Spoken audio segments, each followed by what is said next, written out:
Hello' students, আজি আমি class 8ৰ math ছাবজেক্টৰ lesson নং 1 পৰিমেয় সংখ্যাৰ অনুশীলনী 1.1 এক্সাৰচাইজটো আমি আজি নকৰোঁ। মগৰ কিয়? কাৰণ আজি আমি বুজিম যে এই পাঠটোত কি দিয়া আছে। এই পাঠটোৰ বিষয়ে বুজিম। ক্লাছ 7ত তোমালোকে অলপমান পাই আহিছা, কিন্তু এই চেপ্টাৰত অলপ বেছিকৈ দিয়া আছে, সেইকাৰণে আমি সেইবিলাক পঢ়িম আৰু বুজিম। এইটো নুবুজিলে তোমালোকে অনুশীলনীৰ এটাও অংক বা কুৱেশ্যন কৰিব নোৱাৰিবা। তেন্তে বলা আমি বুঝো और बुझार आगोते तुम्हारे लोग ये सरू रिक्वेस्ट। और अगर तुम लोग नए हो तो सब्सक्राइब करो, वो जो लाल वाला बटन है उस पर फूट फेंक के मारो या फिर मोमबत्ती, मुझे नहीं पता, बस क्लिक हो जाना चाहिए। और थैंक्स फॉर 1K सब्सक्राइबार्स। তোমালোকৰ মৰম আৰু স্নেহৰ বাবে মোৰ 1K সাবস্ক্ৰাইবাৰ্স হৈ গৈছে, ধন্যবাদ। তেন্তে বলা ভিডিওটো আৰম্ভ কৰো। তো মই এই নোটটো যে আছে ক্লাছ 8ৰ ফাৰ্ষ্টত বনাইছিলো, সেইকাৰণে হেণ্ড ৰাইটিংটো বেয়া হৈছে, তথাপিও তোমালোকে বুজি ল'বা, মেনেজ কৰি ল'বা তোমালোকে। তেন্তে বলা ভিডিওটা আৰম্ভ কৰো। এক নম্বৰত তোমালোকৰ বুজিব লাগিব কি যোগাত্মক অভেদ কাক বোলে। এক কথাত ক'বলৈ গ'লে যিকোনো অংকৰ লগত যদি 0 যোগ কৰা হয়, 0 কেৱল 0 যোগ কৰিলেই তাক যোগাত্মক অভেদ বোলা হয়। মই ডাঙৰকৈ নকওঁ, ডাইৰেক্ট কৈ দিছোঁ, যিকোনো অংকৰ লগত যদি 0 যোগ কৰা হয় তেন্তে তাক যোগাত্মক অভেদ বোলা হয়। ইয়াত 7 + 0 = 7 = 0 + 7, এইটোৰ ফৰ্মেশ্যনটো তোমালোকে লিখিবা a + 0 = a = 0 + a। এই ফৰ্মেশ্যনটো তোমালোকৰ মনত ৰাখিলেই হ'ব, বা মনত এইটো ঢুকাই লোৱা যে যিকোনো অংকৰ লগত যদি 0 যোগ কৰা হয় তেন্তে তাক যোগাত্মক অভেদ বোলা হয়। এতিয়া মাইনাছৰ ক্ষেত্ৰত যিকোনো অংকৰ লগত 0 যোগ কৰিলে যেনেকুৱা আছে -1 + 0 = -1 হ'ব, কাৰণ আমি জানো যে যিকোনো অংকৰ লগত 0 যোগ কৰিলে সেই সংখ্যাটোই হয়, বা 0 + -1 একেই হয়। এতিয়া 2 নম্বৰত লিখা আছে যে গুণাত্মক অভেদ। গুণাত্মক অভেদ লিখা আছে। গুণাত্মক অভেদ কাক বোলে? ডাইৰেক্ট শৰ্টকৈ তোমালোকে মনত ৰাখিবা, ইমান ডাঙৰকৈ মনত ৰখাৰ কোনো প্ৰয়োজন নাই। পৰীক্ষাত আহে তোমালোকে এইটো লিখিব পাৰা, কিন্তু শৰ্টকৈ তোমালোকৰ মাইণ্ডত এইটো সোমোৱাই ল'বা যে যিকোনো অংকৰ লগত যদি 1 পূৰণ কৰা হয় তেন্তে তাক গুণাত্মক অভেদ বোলা হয়। বাত খতম, কথা শেষ। ইয়াতে যিকোনো অংকৰ লগত যদি 1 পূৰণ কৰা হয়, বুজি পাইছা? 1 পূৰণ কৰিলেই সেইটোক গুণাত্মক অভেদ বোলা হয়। অভেদ মই ইয়াত লিখি দি আছোঁ, 1 মিনিট। অভেদটো গ'ল, মানে অভেদ 2 প্ৰকাৰৰ, যোগাত্মক অভেদ আৰু গুণাত্মক অভেদ। যোগাত্মক আৰু গুণাত্মক, ওকে। গুণাত্মক বোলা হয় যিকোনো অংকৰ লগত যদি 1 পূৰণ কৰা হয়, অনলি 1 পূৰণ, মানে মাল্টিপ্লিকেশ্যন ইনটু 1, এইটোত গুণাত্মক বিপৰীত বুলি কোৱা হয়। আৰু যোগাত্মক বিপৰীত বোলা হয় যদি যিকোনো অংকৰ লগত 0 যোগ কৰা হয়, +0, যিকোনো অংকৰ লগত যদি 0 যোগ কৰা হয় তাক যোগাত্মক অভেদ বোলা হয়, আৰু যিকোনো অংকৰ লগত যদি 1 পূৰণ কৰা হয় তাক গুণাত্মক অভেদ বোলা হয়। কথা শেষ। এতিয়া তোমালোকে ক'বা যে মাইনাছৰ ক্ষেত্ৰতটো কি হ'ব? মাইনাছৰ ক্ষেত্ৰত দেখা ইয়াত -10 যে আছে, -10 × 1, -10 × 1 কিমান হ'ব? -10 হ'ব, কাৰণ আমি জানো যে যিকোনো অংকৰ লগত যদি 1 পূৰণ কৰা হয় তেন্তে সেই সংখ্যাটোৱে হয়। আকৌ যদি 1 × -10 কৰা হয়, -10, তেন্তে 1 হ'ব। তোমালোকে একদম চিম্পল কথাৰে মই ভাষাৰে এইটো তোমালোকক কৈ দি আছোঁ। তাৰপিছত যোগাত্মক বিপৰীত কাক বোলে? এতিয়া বিপৰীত আহিল, অলপতে কি গ'ল? অভেদ গ'ল। অভেদ মই ইয়াত লিখি দি আছোঁ, এইটো হ'ল বিপৰীত। বিপৰীত আকৌ 2 প্ৰকাৰৰ হয়। বিপৰীত হয় এটা যোগাত্মক বিপৰীত আৰু এটা গুণাত্মক বিপৰীত। যোগাত্মক বিপৰীত কাক বোলে? দুটা সংখ্যাৰ যোগফল 0 হ'লে সংখ্যা দুটাক এটা আনটোৰ যোগাত্মক বিপৰীত বোলে। তোমালোকে কেৱল এইটো মনত ৰাখিবা যে দুটা সংখ্যাৰ যোগফল যদি 0 হয় তেন্তে সংখ্যা দুটা এটা আনটোৰ যোগাত্মক বিপৰীত। যেনেকুৱা এক্সাম্পলত দিয়া আছে, ইয়াত 1 - 1 = 0 দিয়া আছে। তোমালোকৰ মাইণ্ডত এইটো কৈ আছে, আপুনিতো অলপতে ক'লে যে যোগাত্মক বিপৰীত হ'ল দুটা অংকৰ যোগফল, কিন্তু ইয়াততো মাইনাছ হৈ আছে। এতিয়া দেখা এই একটো কি? একটো প্লাছ চিহ্নত আছে নে নাই? প্লাছ চিহ্ন, এইটো মনে মনে প্লাছ চিহ্ন আছে, সেইকাৰণে প্লাছে মাইনাছে কি হৈছে? মাইনাছ হৈছে, সেইকাৰণে ইয়াত 0 হৈছে। বুজি পাইছা? দুটা সংখ্যাৰ যোগফল যদি 0 হয় তেন্তে তাক এটা আনটোক যোগাত্মক বিপৰীত বোলা হয়। যেনেকুৱা মই মাইনাছৰ ক্ষেত্ৰতো লিখিছোঁ যে -5 + 5, দুটা সংখ্যাৰ যোগফলত 0 হৈছে না নাই ইয়েছ 0 হৈছে সেইকাৰণে এই সকলোবোৰ হ'ল যোগাত্মক বিপৰীত এটোৰ ফৰ্মেশনটো তোমালোকে এনেকৈ লিখিবা অতিকে a plus minus a equal to 0 equal to minus a plus a মানে তোমালোকে এই ঠাইত তোমালোকে যিকোনো বস্তু লিখিব পাৰা এই ঠাইত আমি ধৰো যে কিমান লিখিম 7 লিখিলো 7 প্লাস মাইনাস a মানে সংখ্যাটো সেমে থাকিব plus minus a minus 7 equal to 0 0 হয় না নাই এতিয়া চাও ইকুয়াল টু কি কৈছে minus a plus a equal to minus 7 sorry minus 7 plus 7 okay plus minus কি হয় মাইনাস হয় 7 মাইনাস 7 ইকুয়াল টু 0 সকলে জানে 7 মাইনাস 7 0 হয় আকৌ প্লাস মাইনাস মাইনাস তেন্তে equal to minus 7 plus 7 plus minus minus হয় আৰু 0 হয় এতিয়া তোমালোকে বুজি পালা যে যোগাত্মক বিপৰীত কাক বলে বিপৰীতটো অলপ কঠিন আছিল কিন্তু এইটো যদি তোমালোকে কঠিন কোৱা তেন্তে তোমাৰ লোকৰ ক্লাস 1 ত থাকিব লাগিছিল তোমালোকে ক্লাস 8 ত কি উঠিছা এইটো সাৰে কব নাই 4 নম্বৰত আছে যে গুণাত্মক বিপৰীতটো বহুত পৰীক্ষাত আহি থাকে যেনেকুৱা এনএমএমএস আৰু আজমল সুপাৰপটিটো আহিছিল তোমালোকৰ যদি সেই কোৱেশ্চন পেপাৰটো লাগে তেন্তে মোক কমেন্ট বক্সত জনাবা মোৰ কাকত আছে এতিয়া গুণাত্মক বিপৰীত কাক বলে এটো একদম সহজ কিন্তু সকলে কঠিন ভাবে এটো ইমান সহজ যে তোমালোকৰ এটা ট্ৰিক কম হয় এটা ট্ৰিকতে হৈ যাব ইয়াত কি কৈছে দুটা সংখ্যাৰ পূৰণফল 1 হলে সংখ্যা দুটা এটা আনটোৰ গুণাত্মক বিপৰীত বলে সংখ্যা দুটাক ইয়াত ক হ'ব সংখ্যা দুটাক এটা আনটোৰ গুণাত্মক বিপৰীত বলে দুটা সংখ্যাৰ পূৰণফল যদি 1 হয় যেনেকুৱা মই এক্সাম্পল তোমালোকক দিয়ে দিছো যে 3 * 1/3 = 1 আৰু এটোৰ formation hall a * 1/a = 1 = 1/a ইয়াত ইনটু a হ'ব এটো মই শর্ট ট্ৰিকটো তোমালোকক কও শৰ্ট ট্ৰিকটো কি যেনেকুৱা তোমালোকক যিকোনো এটা সংখ্যা দিলে আৰু কলে যে এটোৰ গুণাত্মক বিপৰীতটো কোৱা যেনেকুৱা তোমালোকক ধৰা 21 দিল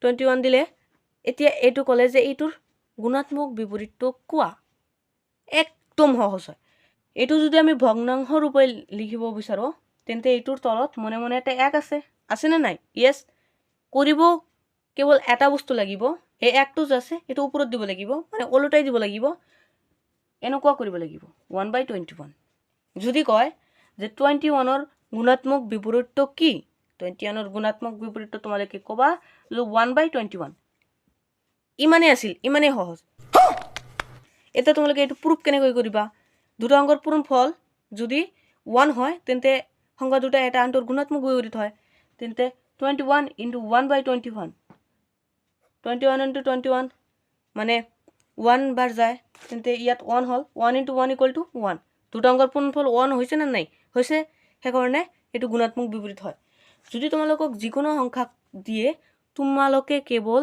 ওলটাই দিবা সংখ্যাটো ওলটাই দিবা যেনেকুৱা মাইনাস দিলে মাইনাসৰ ক্ষেত্ৰত আহো -7 দিলে -7 ৰ তলত মনে মনে কি আছে গুণাংশ ৰূপে নিলে আমি এটো কি কৰিব লাগিব এটো মনে মনে তলত এটা 1 আছে 1 টো আমি ওলটাই দিও মাইনাসটো তেনেকুৱাই থাকিব তোমাৰ কোনো কিছু কৰাৰ দৰকাৰ নাই কেৱল তোমালোকে -7 টো ওলটাই দিবা ওকে যিকোনো সংখ্যা থাকিলে কেৱল তাক ওলটাই দিবা হেতু তোমাৰ গুণাত্মক বিপৰীতটো হৈ যাব যেনেকুৱা -10 দিলে -10 তো তোমালোকে এতিয়া তো বুজি পাইছা -10 ৰ গুণাত্মক বিপৰীত কি হ'ব 1/-10 বুজি পাইছা এতিয়া নেক্সটত যাও আমি ওকে এতিয়া ইয়াত আছে পৰিমেয় সংখ্যা বা ৰেশনাল নম্বৰ কাক বলে পৰিমেয় সংখ্যা এটো তোমালোকৰ অধ্যায়টোৰ নাম পৰিমেয় সংখ্যা এতিয়া ইয়াত কৈছে যে যিবোৰ সংখ্যা p q আৰ্হিত লিখিব পাৰি যত p আৰু q অখণ্ড সংখ্যা আৰু q not equal to 0 এইটো মোস্ট ইম্পৰ্টেন্ট হয় হেই সংখ্যাবোৰক পৰিমেয় সংখ্যা বা ৰেশনাল নম্বৰ বলা হয় ৰেশনাল নম্বৰ এটো ইংৰাজীত কোৱা হয় তোমালোকে লিখিব পাৰা বা না লিখিব পাৰা এতিয়া যদি কোৱা হয় যে p q আৰ্হিত লিখিব পাৰি আৰু q not equal to 0 এতিয়া বহুতৰে মনত এটা প্ৰশ্ন আহি থাকে যে 0টো পৰিমেয় সংখ্যা হয় নে নহয়। 0টো দেখা 0 ইয়াত 0 আছে, 0টো পৰিমেয় সংখ্যা হয় নে নহয়। 0টো যদি আমি ভগ্নাংশ কৰিব বিচাৰোঁ তেন্তে এইটোৰ তলত এটা মনে মনে 1 আছে নে নাই। য়েছ আছে, সকলোবোৰ ভগ্নাংশৰ তলত এটা মনে মনে 1 থাকে। তেন্তে এইটো পৰিমেয় সংখ্যা কি হ'ব, এইটো ভগ্নাংশ হ'ল, অখণ্ড সংখ্যা হ'ল। এতিয়া পৰিমেয় সংখ্যাত মানে ইয়াত পৰিমেয় সংখ্যাত কি কোৱা হৈছে, যিবোৰ সংখ্যা সদায় পি কিউ আৰু হিত লিখিব পাৰি। এইটো পি কিউ আৰু হিত লিখিব পাৰি, পি কিউ, এইটো পি, এইটো কিউ, হয় ঠিকেই আছে। আৰু কিউ নট ইকুৱেল টু 0 মানে তলৰটো 0 হয় নেকি, নহয়। সেইকাৰণে এইটো পৰিমেয় সংখ্যা হৈ যাব, পৰিমেয় সংখ্যা এইটো হৈ যাব। কিন্তু যদি এনেদৰে থাকে যে 5/0 যদি থাকে তেন্তে এইটো পৰিমেয় সংখ্যা নহয়, কাৰণ হৰটো যে আছে কিউ মানে হৰ, এই হৰটো 0 হয়। আৰু ইয়াত কিউ নট ইকুৱেল টু 0 কৈছে। যেতিয়া তোমালোকে দেখিবা পৰীক্ষাত যদি আহে যে ওপৰতো লবটো যে আছে, লবটো যিকোনো সংখ্যা আছে কিন্তু হৰটো তোমাৰ 0 আছে, কিউ 0 আছে। ইয়াত কিউ নট ইকুৱেল টু 0 কৈছে, সেইকাৰণে সেইটো পৰিমেয় সংখ্যা নহ'ব, এইটো পৰিমেয় সংখ্যা নহ'ব। কিন্তু যদি লবত যিকোনো 0 থাকে তেন্তে সেইটোও পৰিমেয় সংখ্যা হৈ যাব, মই আগতে কৈ দিছোঁ। তাৰপিছত 2 নম্বৰ তোমালোকে দেখা, ইয়াত কৈছে ধনাত্মক পৰিমেয় সংখ্যা কাক বোলে। পৰিমেয় সংখ্যা 2 প্ৰকাৰৰ হয়, ধনাত্মক আৰু ঋণাত্মক। ধনাত্মকটো কাক বোলে, এটা পৰিমেয় সংখ্যা p/q Q not equal to 0, এইটোতো আগতে আছিল। যদি পি আৰু কিউ উভয়ে ধনাত্মক বা উভয়ে ঋণাত্মক তেন্তে সংখ্যাটো ধনাত্মক পৰিমেয় সংখ্যা বোলা হয়। এতিয়া ধনাত্মকটো সকলোৱে বুজি পাব, কাৰণ ধনাত্মক আছে, ধনাত্মকে পৰিমেয় সংখ্যা হ'ব। কিন্তু ঋণাত্মক থাকিলে ধনাত্মক পৰিমেয় সংখ্যা কেনেকৈ হ'ব, এইটো বহুতৰে মনত প্ৰশ্ন আহিব পাৰে। দেখা ঋণাত্মক থাকিলে কেনেকৈ হ'ব। সাপোজ তোমালোকে ভাবি লোৱা এইটো -5 আছে আৰু এইটো -21 আছেনে নাই। এইটো বহুতে এইটো কাটি দিব, কাটি দিলে হ'ব, কিন্তু বহুতে নাকাটিব পাৰে। সেইকাৰণে এটা সহজ পদ্ধতি তোমালোকৰ কিতাপতে আছে, -5 -21, এইটোক তোমালোকক পূৰণ কৰিব লাগিব -1এৰে। -1এৰে মানে তলত যদি -1এৰে পূৰণ কৰা তেন্তে ওপৰতে -1এৰে পূৰণ কৰিব লাগিব। তেন্তে কি হ'ব 5/21, কাৰণ মাইনাছে প্লাছ হৈ গ'ল। এইটো ধনাত্মক হ'ল নে নহয়, আৰু প্লাছ থকাটো সকলোৱে জানে, যেনে 7/2 থাকিল, প্লাছটো প্লাছে আছে, প্লাছ এইটো হ'ল ধনাত্মক ভগ্নাংশতে আছে এইটো। আকৌ ইয়াত আছে ঋণাত্মক পৰিমেয় সংখ্যা কাক বোলে। ঋণাত্মক পৰিমেয় সংখ্যা কাক বোলে, এটা পৰিমেয় সংখ্যাৰ p/q Q not equal to 0 যদি পি বা কিউৰ যিকোনো এটা ধনাত্মক আৰু আনটো ঋণাত্মক হয়, মানে এটা ধনাত্মক আৰু আনটো ঋণাত্মক, এইটো পিও ধনাত্মক বা ঋণাত্মক হ'ব পাৰে, কিউ ধনাত্মক বা ঋণাত্মক হ'ব পাৰে। মানে এটা ধনাত্মক থাকিলে আন এটা ঋণাত্মক থাকিব লাগে, তেন্তে পি কিউক ঋণাত্মক পৰিমেয় সংখ্যা বোলা হয়। এতিয়া তোমালোকে দেখা, সাপোজ কিমান লওঁ 45 আৰু ইয়াত 4 ল'লোঁ। 4 এটা ধনাত্মক কৈছে আৰু এটা ঋণাত্মক কৈছে। আমি তলৰটো ঋণাত্মক কৰি দিলোঁ আৰু ওপৰটো ধনাত্মক থাকিবলৈ দিয়া। এতিয়া এইটো আমি এইটো পদ্ধতি কৰোঁ, ওপৰতো কৰোঁ। এতিয়া যদি আমি এইটোৰ লগত -1 পূৰণ কৰি দিওঁ তেন্তে কি হ'ব, ইয়াত -45 হ'ব আৰু ইয়াত +4 হ'ব। বা যদি আমি এইটোৰ লগত 1 পূৰণ কৰি দিওঁ, -4 × 1 ইকুৱেল টু কি হ'ব, এইটো প্লাছ থাকিল, এইটো মাইনাছ হৈ গ'ল, তেন্তে মুঠতে এইটো কি হ'ল, এইটো ঋণাত্মক পৰিমেয় সংখ্যাত হৈ গ'ল। সেইকাৰণে ইয়াক ঋণাত্মক পৰিমেয় সংখ্যা বোলা হয়। বুজি পাইছা। তাৰপিছত আবদ্ধ বিধি, এইটো নালাগে, এইটো এনেই দিয়া আছে। তোমালোকে দেখা ক্ৰম বিনিময় বিধি, এইটো ভেৰি ভেৰি ইম্পৰ্টেণ্ট হয়। যিকোনো দুটা পৰিমেয় সংখ্যা লৈ তাৰ যোগ বিয়োগ পূৰণ হৰণ কৰি পোৱা ফলাফল আৰু সেইটোক ওলোটা কৰি, অৰ্থাৎ a+b থাকিলে b+a কৰি পোৱা ফলাফল যদি একে হয় তেন্তে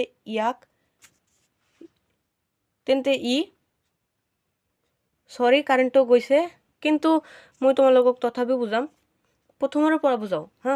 যিকোনো দুটা পৰিমেয় সংখ্যা লৈ যিকোনো সংখ্যা লোৱা হ'ল, কেৱল কিউ নট ইকুৱেল টু 0 পৰিমেয় সংখ্যা থাকেই বোলে, তাৰ যোগ বিয়োগ পূৰণ হৰণ কৰি পোৱা ফলাফল আৰু সেইটো ওলোটা অৰ্থাৎ a + b থাকিলে b + a কৰি পোৱা ফলাফল যদি একে হয় তেন্তে ই যিটো কৰিব ওৰ ক্ষেত্ৰত ক্ৰম বিনিময় বিধি হিচাপে গণ্য কৰা হ'ব। তো মই তোমালোকক ভালদৰে বুজাই আছোঁ। দেখা তোমালোকৰ ক্ৰম বিনিময় বিধি যে আছে, ক্ৰম বিনিময় বিধি তোমালোকে কিতাপটো ভালদৰে পঢ়িলে দেখিব পাবা যে ক্ৰম বিনিময় বিধি যোগ আৰু পূৰণৰ ক্ষেত্ৰত আবদ্ধ হয়, কিন্তু হৰণ আৰু মাইনাছৰ ক্ষেত্ৰত এইটো আবদ্ধ নহয়। মই এইটো প্ৰুভ কৰি দি আছোঁ তোমালোকৰ বাবে। দেখা ক্ৰম বিনিময় বিধি কাক কোৱা হৈছে? যদি a + b ইকুৱেল থাকে সমান সমান b + a, এইটো ক্ৰম বিনিময় বিধি। মানে ইয়াত লিখাই আছে যে যিকোনো দুটা পৰিমেয় লয় তাৰ যোগ কৰি পোৱা ফলাফল আৰু সেইটো ওলোটা কৰি পোৱা ফলাফল যদি একে হয়, যোগ বিয়োগ পূৰণ হৰণ তোমালোকে যিকোনো এটা কৰিব পাৰা, যদি সেইটো ফলাফল আৰু সেইটো ওলোটা কৰি পোৱা ফলাফল একে হয়। এতিয়া আমি যোগৰ ক্ষেত্ৰত দেখিম। যোগৰ ক্ষেত্ৰত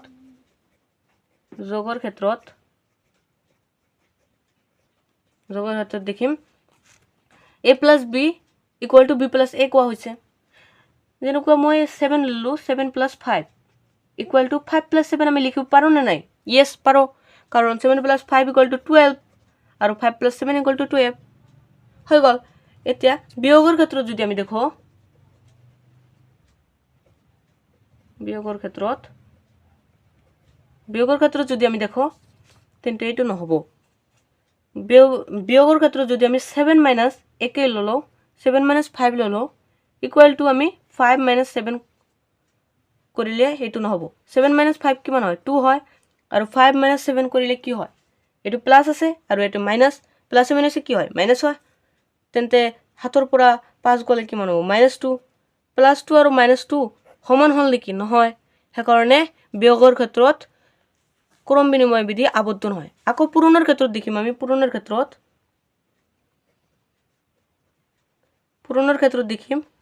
ক্ষেত্ৰত আমি একে ললো, 7 × 5 = 5 × 7। এইটো হয় নে নহয়? য়েছ, অবভিয়াছলি হয়, কাৰণ 7 × 5 35 হয় আৰু 5 × 7 ও 35 হয়। বুজি পাইছে তোমালোকে? আকৌ আমি হৰণৰ ক্ষেত্ৰত যদি লওঁ, হৰণৰ ক্ষেত্ৰত এইটো